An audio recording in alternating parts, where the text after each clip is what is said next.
Olalo.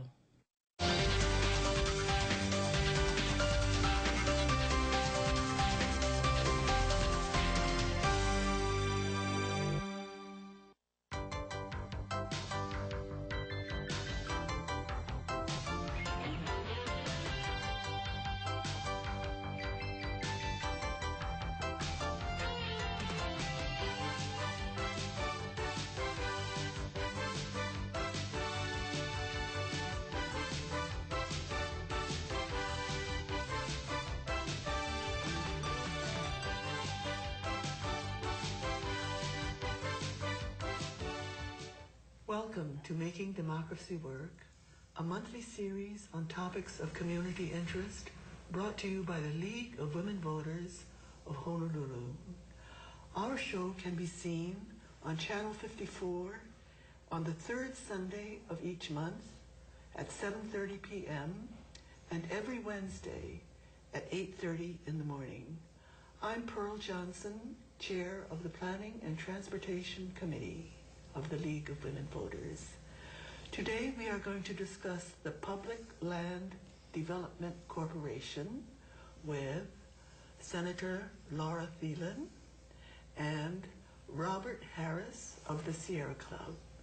Thank you for coming. I understand that the passage of PLDC was a little fraught with shenanigans, shall we say? Would you like to talk about that, Robert? Of course. Yeah, Public Lands Development Corporation, just for reference, is a entity created by the state that is exempted from land use laws in such a way that the state can look to do development for the purposes of generating revenue or accomplishing other goals. The concern that many people have with it, that it is broadly exempted from land use regulations, and the bill that created this entity moved through like normal through the House and Senate, but as it got to its final committee, the Finance Committee in the House, the notice requirement was waived in such a way that it had a hearing with only a 2 hours notice, so only the people there in the room or there on the floor of the House would have known that this is coming up for a hearing, and that's sort of where some of the worst parts of the law went into effect. Most of the environmental exemptions were created at that point, so I think that's generated a fair amount of concern that this really didn't go out to the type of public discussion that something so significant, so major, you normally think would be entitled to. How is that possible? Isn't there a 72-hour notice law? There is actually no notice requirement under the law that I'm aware of. The House and Senate creates their own rules, and at the time there was a 24-hour notice requirement, and in this case they waived it. So they had a floor hearing, and on the floor there was a motion to waive the rules in this case, and it was sort of as a matter of routine, it was agreed to. Mm-hmm. So without the exemption from, I'm sorry, I can't get that phrase in my mind. Land use laws. Yeah. Without that exemption, was the Sierra Club objecting to it? And again, I think this is an omission or a fault. We weren't as particularly tracking it. We normally do track about 160 or 170 bills, and so we sort of have a full plate. At the time as it's moving forward, it didn't seem as bad of a thing. It was really in the beginning sort of addressing boat harbors and looking for ways to sort of improve boat harbors, and so be it. But obviously with these changes, with the exemptions, that became sharp concern. We did start trying to call it out and say this is problematic. Mm-hmm. And so maybe just briefly, what is an exemption to land use laws? I mean, what does that mean? We're talking about things like zoning, building code permits, your building code standards, height restrictions, community development plans, or like the Land Use Commission has designations, conservation land, agricultural land, and so in some ways the Public Lands Development Corporation just gets to ignore all of that. And it's not sort of the foundation for good planning. It's not the foundation for building the communities that community wants to see. And I think that's where really most of the objections coming from that. Mm-hmm. So, Senator Thielen, I understand you're introducing legislation to repeal it. Is that correct? Yes. I was not in the legislature when this law passed, and this law and some other bills where the legislature tried to basically allow development to ignore land use laws, it angered me, it angered many people in the community in which I live, and that's why I ran for office. So I am trying to pass legislation this year that will repeal the Public Land Development Corporation, or the PLDC. And I understand other people are putting in bills, and I think there's no pride of authorship. Any one of these, I would support.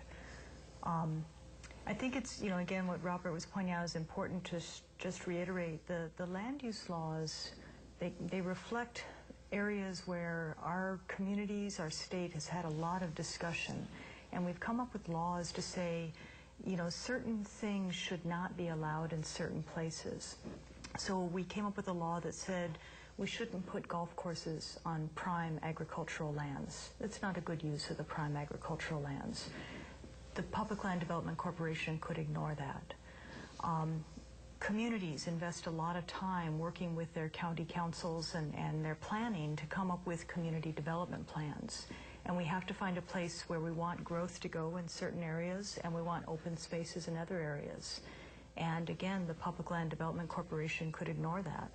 I think communities have identified places for growth. I come from a family where my father and a couple of my brothers are contractors, and I want homes for my children to live in too. But we can develop in the urban areas that are planned for growth, that have the infrastructure to support it, and those don't need any exemptions. Mm-hmm. I want to explain to our audience that this is being taped the day after the opening of the legislature in January, and you won't see it until February. So some of what we discuss may be dated, but we are going to do the best we can. And Pearl, I want to follow up on that, because when people are watching this, they should go and update themselves at the legislature. What's the status of these bills? There's bills to amend PLDC, there's bills to repeal it, and that conversation is going to change. People can go to the legislator's website, and I think that's going to be shown on your screen, where people can look that up on the web. They can call up their legislators and ask what's going on. But what's also important is, if you're hearing in February that things are moving in the direction you think they should move in, you still need to pay attention all the way to the closing day of the legislature. Because this law creating the Public Land Development Corporation and the exemptions, it happened in the 11th hour, right before the closure of the legislature. Yes. And so you can't take anything for granted, and people really do have to participate and keep calling their legislators, keep weighing in, keep emailing them, because it does make a big difference. The Sierra Club had something wonderful last year for people, making it easier for people to follow legislation. You're going to do that again this year? Yeah, it's a wonderful program called Capital Watch. It's primarily a group of volunteers that track legislation and basically try to report out, saying this is what's going on, or what we saw, or what's happening. So people who, particularly neighbor island folks, but in general, folks who don't have the time to sit there and watch what's happening in each legislative hearing, can kind of get some status update of what's happening, and hopefully be warned when things that they're interested in are coming up, so they can take action, they can contact. Is there a special website for that, or if we go to Sierra Club website?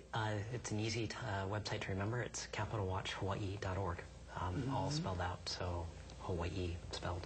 And people can volunteer on that website? Absolutely. And I think, again, primarily the thing that we're really encouraging people to do, and I'd really echo what Senator Thielen said, is legislators are very responsive to their constituents.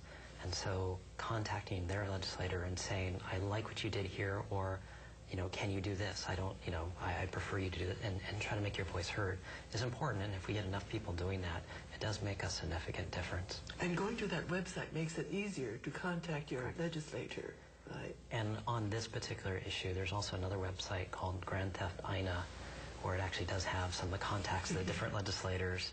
And we hope to keep it updated as we go through the legislative session to kind of make it a resource page where people are interested, particularly on this issue. But it's accessed through Capital Watch. The Grand Theft INA is just there live already. It's grandtheftina.com. Oh, So great name. it's caused some controversy. But No violence.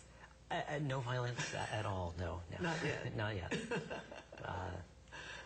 So. No, but your organization has always been a strong promoter of good land use planning and having people be involved. But I was also happy to see your organization is backing a change in the legislature's rules to support requiring the 72-hour notice, stopping the practice of, gutting and recontents, because, that's another thing that's really difficult, because you may be following one bill, but you don't realize another bill has been changed to do exactly what, you've been opposing, and so you can't weigh in on that. So, it's good to see the opposition to that gut and replace practice. Mm-hmm. And I think some other good governance changes, too. And hopefully we can get some of these in law and not just in rule, because that way they can't be waived, which is, what's happened in the past. Mm-hmm. The Sierra Club is also behind this, right? Oh, absolutely. I mean, Mm-hmm. I mean, many people ask, like, why does the Sierra Club care about transparency and accountability? And I think it's important to note that usually the folks that have a lot of money, which tend to be more of the polluters, more of the large corporations, have the lobbyists to play at the legislature. And so whenever we have a closed system, those are the entities that tend to win or tend to succeed. So it really is important to have a transparent, accountable government so that the public can weigh in and the public's voice is really heard. And that's the only time I think that you see protection of natural resources really occur. Mm-hmm. And I think a good one in that package is requiring more online video access so that the neighbor islands can testify, from their homes or from their islands at least, down at the legislature. I know the Senate is going to start a pilot project this year with 2 of our committees, the Education Committee and then the Technology and the Arts Committee, where we have video conferencing.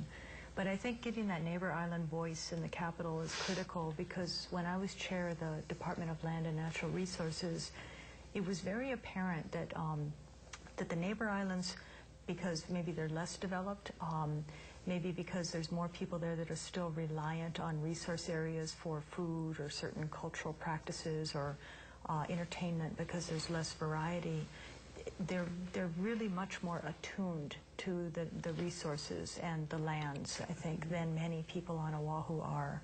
And I think having their voice at the legislature more regularly will end up resulting in different state policies than we've seen in recent history. That's really good to hear. Yeah. That access room was a big step forward, Yeah. but the people of Oahu really got to use that. Mm-hmm. So I'm glad that we're making access available to neighbor islands now. Mm-hmm. I think there's been a radical transformation over the past few years. I mean, I fortunately don't remember the days where you'd actually have to go down to the basement and actually sit there and flip through each page to find out the hearings. Now it's all online. You can find testimony submitted online, and some legislators are better at it than others, but they'll try to propose amendments ahead of time. And so I mean, trying to encourage that kind of behavior, because it's a wonderful thing. It's good to see. And the Senate has really been very proactive on this. Mm-hmm. I mean, they abolished all paper, essentially, and try to move towards a very online system. So you can be in a hearing, testifying, and you can actually see the other comments other people have submitted. So you sort of know where, So mm-hmm. it's a much more engaging, useful, productive conversation. Unfortunately, the House still has a ways to catch up. They're not quite there yet, but we're moving in the right direction. I think it's important to encourage these kinds of transparent, accountable kinds of policies. It wasn't that long ago that the people involved with legislation at the League had someone go to the legislature, bring back stacks and stacks of papers, and then we have boxes in our office trying to file all these things. Mm-hmm. So really, we have taken big steps forward. Yeah. Mm-hmm. I think one thing, though, that I'm realizing as a freshman legislator is, as you get those kinds of improvements in technologies, the workload increases, or the volume of things increase, because you can process things so much faster now, and you can change them.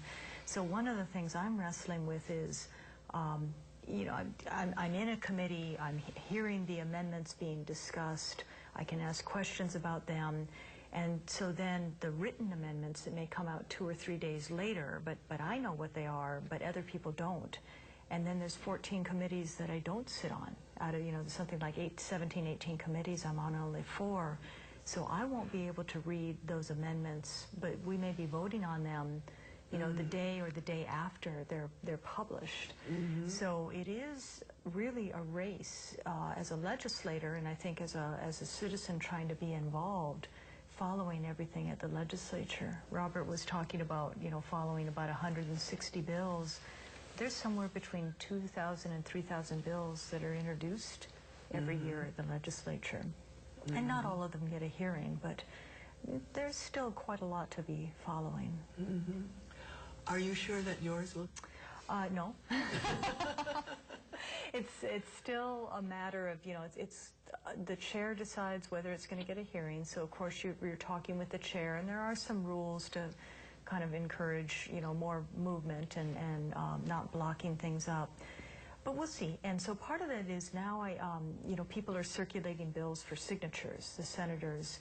And in talking with a few of the senators, I understand bills are in many cases circulated more broadly now. People are willing to share authorship and co-sign, which is nice. And so I'm kind of taking it as an indication the bills that are more widely signed that I'm introducing have a good chance of getting a hearing. And I'm confident that the Public Land Development Corporation will get some hearing. I can't imagine that it would be shut out of hearing altogether. But where it's going to end up at the end of a session, you know, a lot can happen in 4 months. And that's where, again, I just encourage people to stay involved to the end. I think it's important, too, to recognize, even if the Public Lands Development Corporation is repealed and this issue is taken care of, that there's a broader philosophy behind it, and it's likely we're going to have different forms, the same kinds of ideas coming forward. The past 2 years previously, the last legislative session, was sort of a heyday for a lot of these kinds of concepts. And I think it's important for people who care about this to really register their opinion and sort of push back. I think there are certainly a subset of folks who say that, hey, these regulations, they're holding everything up. We just need to get rid of it, and we can build faster. We can get things done, like, you know, like here to there.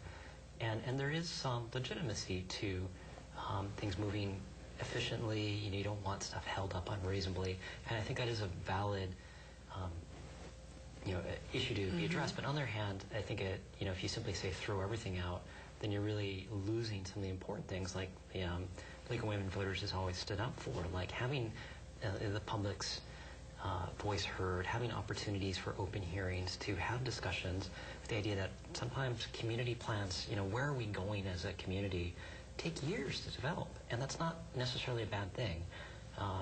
It's sort of a look before you leap kind of concept. Once you start covering agricultural land, for example, in concrete, it's almost, I've never heard really a situation where it all gets ripped up and goes back to agriculture.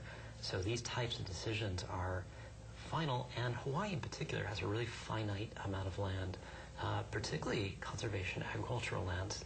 You know, on the short-term side may not look beneficial, but in the long term are critical to the future of the state. So the broader philosophy I guess I'd try to get across is, even if PLDC is repealed, there is a really need to sort of have these kind of broad discussions and support for the idea that, hey, sometimes things take time, that's okay. Let's make sure they're efficient, they're moving forward.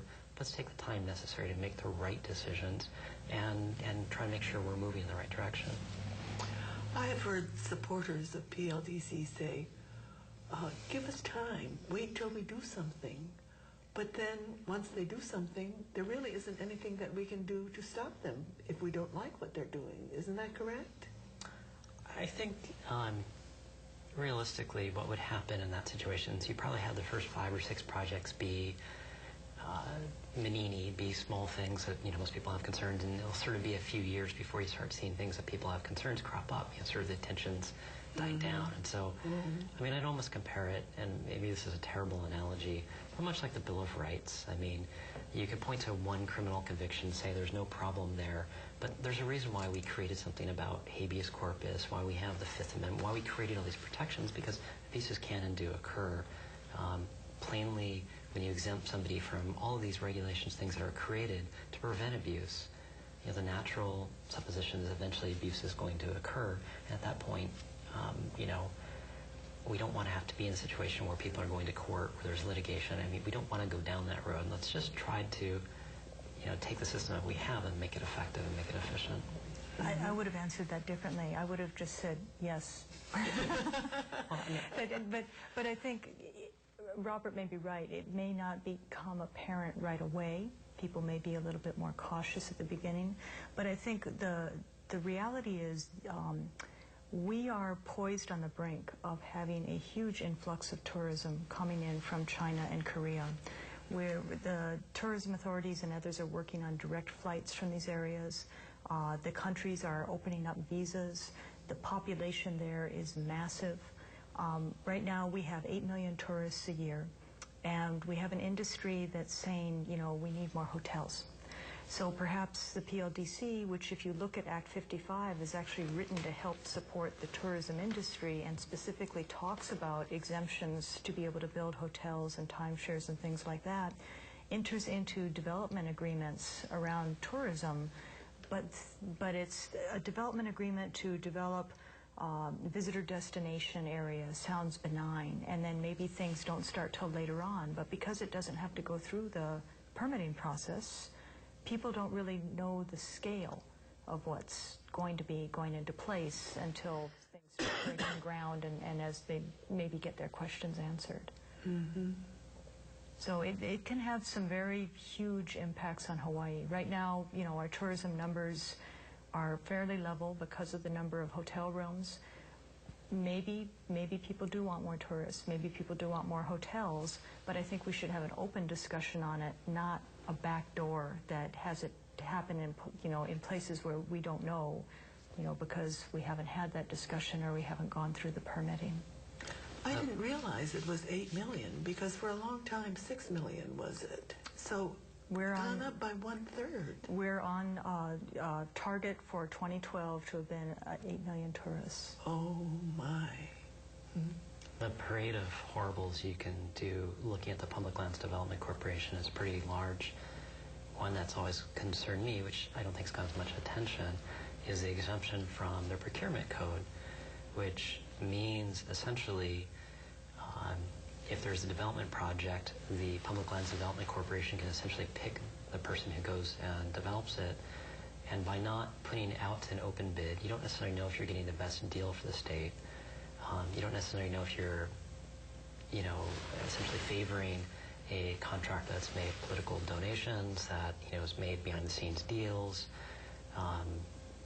Just the potential for abuse is so rife. I mean, you have an agency with a relatively small number of people at the top that have the capacity to essentially do deals for any public lands in the state of Hawaii, and to benefit, you know, 50, 60, 70-year lease for one entity. It's kind of shocking. And we should stress that, you know, a lot of these laws and rules are in place is to prevent that from happening, but it's also to make sure that people have faith that their government is acting honestly.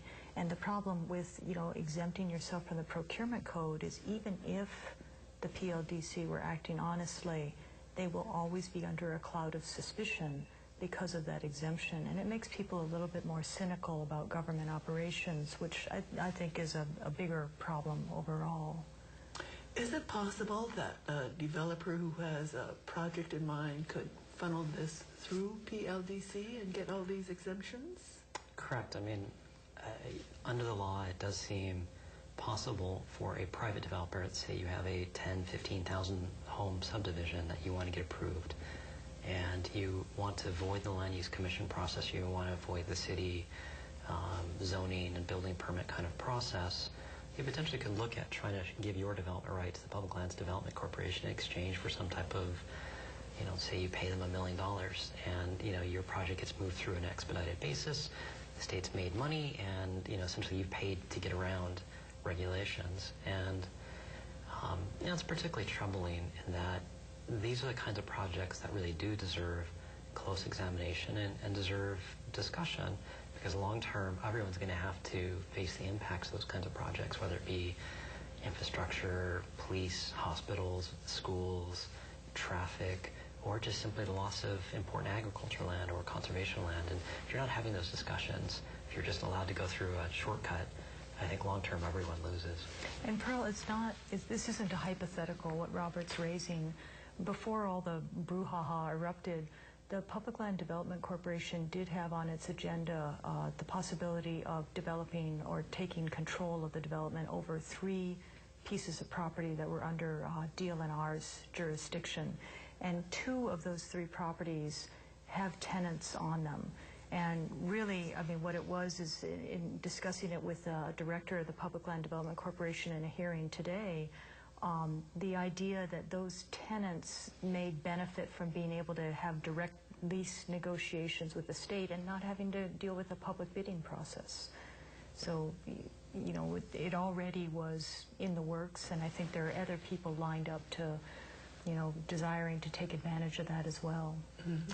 We're running out of time, and it seems that the only solution is to repeal this. Is that correct? It's not correctable, it's repeal. In my opinion, I think it does need to be repealed. Mm-hmm. I agree. I mean, to gain public trust, I think it's important to start with a clean slate. And if really the attempt is to address certain problems, perceived or actual, you need to have an open public conversation. You can't start with something flawed and try to fix it. Let's start anew. Well, we really have run out of time, and I thank you very much, Senator Thielen, Robert Harris, for all the good work that you do. Thank you for coming. Thank you for inviting us. Thank you. Mm-hmm.